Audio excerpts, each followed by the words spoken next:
সিনার পীর সাহেব ভাইজান হযরত মাওলানা আবু নসর নেসারউদ্দিন আহমদ হুসাইন সাহেব, আমি যখন তার সাথে সাক্ষাৎ হলো, তিনি খুব সুন্দর একটা প্রস্তাব করেছেন। আমি কি বলবো, এটা আমার খুব পছন্দ হয়েছে যে এইরকম চিন্তার আমি আশা রাখি যে ওনার নেতৃত্বে ওনাকে সাথে পেলে, এবং আমাদের যারা পীর সাহেব সকলের নাম নিচ্ছি না, আমরা এই দেশে আউলিয়া কেরামের যে পতাকা, যে মিশন, যে ভিশন, যে পথ চলা, সেটা অনেক বেগবান হবে ইনশাল্লাহ। তিনি একটা প্রস্তাব করেছেন যে এই বালাকোটের চেতনায় যারা উজ্জীবিত এবং যারা এই সিলসিলার দাবিদার, কিন্তু কিছু প্রশ্ন আছে তাদেরকে নিয়ে, এরকম কিছু দরবার আছে কি নাই?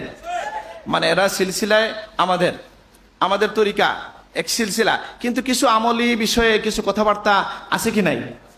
তো তিনি প্রস্তাব করেছেন যে আমরা এদেরকে দূরে ঠেলে দেব না, আমরা তাদের কাছে একটা আলেমদের কোর কমিটি করে তাদেরকে পাঠাবো, তাদেরকে আমরা আহ্বান করব যে আপনারা স্বচ্ছ নুরানি ধারায় চলে আসেন।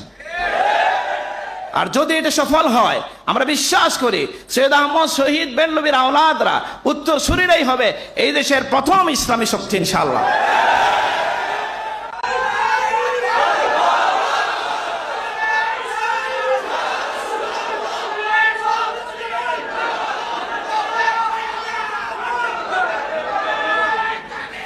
আল্লাহুম্মা সাল্লি আলা মুহাম্মাদ।